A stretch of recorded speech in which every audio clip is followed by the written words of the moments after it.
I've been thinking about this a lot lately. Everybody keeps saying that communication is off right now, that people don't understand each other anymore, that connection feels harder, that things are just disconnected. And honestly, I don't disagree. There is a communication problem, but I don't think that's really where it starts.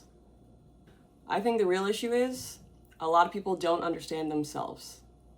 And if you're not clear on who you are, you can't expect anybody else to read you clearly either. Let's get into it.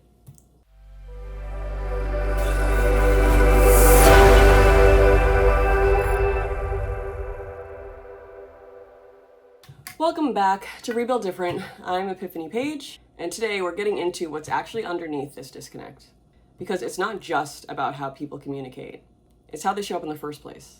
There's a concept in psychology called self-alienation, where you're disconnected from your own thoughts, your own emotions, and your own needs. So instead of showing up as yourself, you show up as what's expected, what's rewarded, what gets attention. And when that becomes normal, you're no longer interacting as you. You're interacting as a version that you've learned to perform. We see this in adulthood, obviously, but we also see this in childhood too. And you see this really clearly with child celebrities.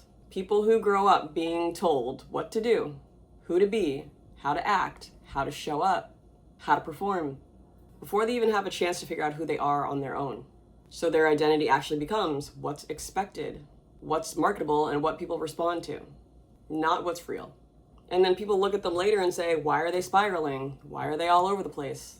But it's not random. It's what happens when you've spent your entire life being shaped by external expectations without ever forming a stable internal sense of self.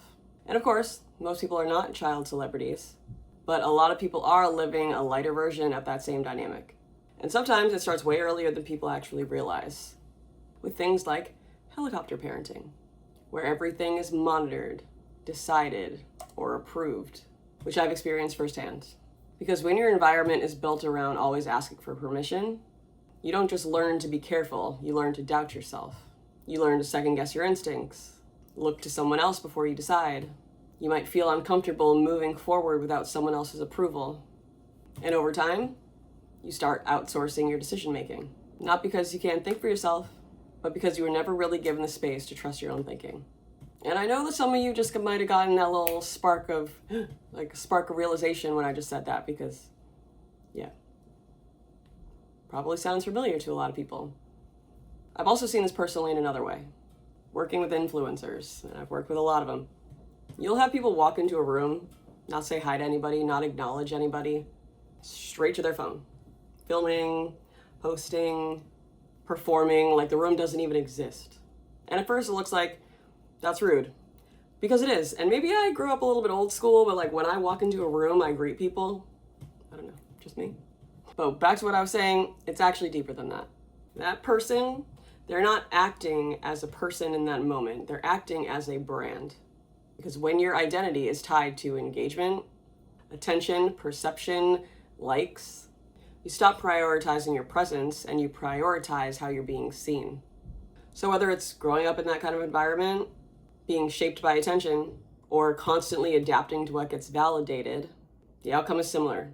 You end up disconnected from yourself. And if you're disconnected from yourself, how can you show up clearly for anyone else? And then let's add constant stimulation on top of that. Always on your phone, always consuming. It numbs you.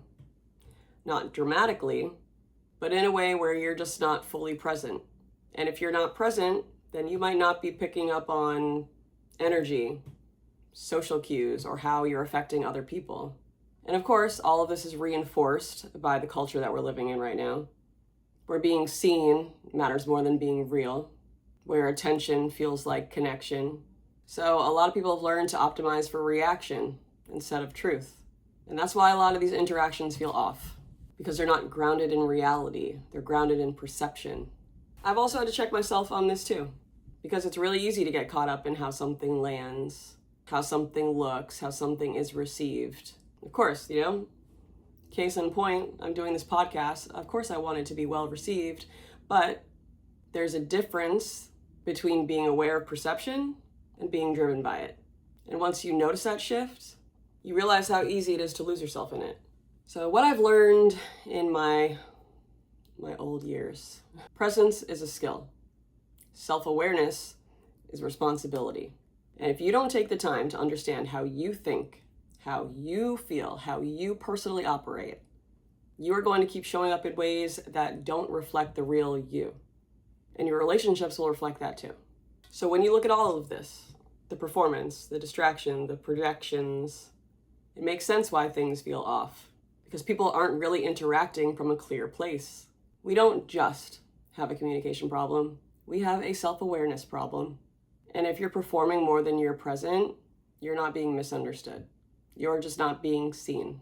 Okay guys, that's been another episode of Rebuild Different. Thanks again for watching. If this resonated with you, send it to someone who might need it. Or sit with it yourself.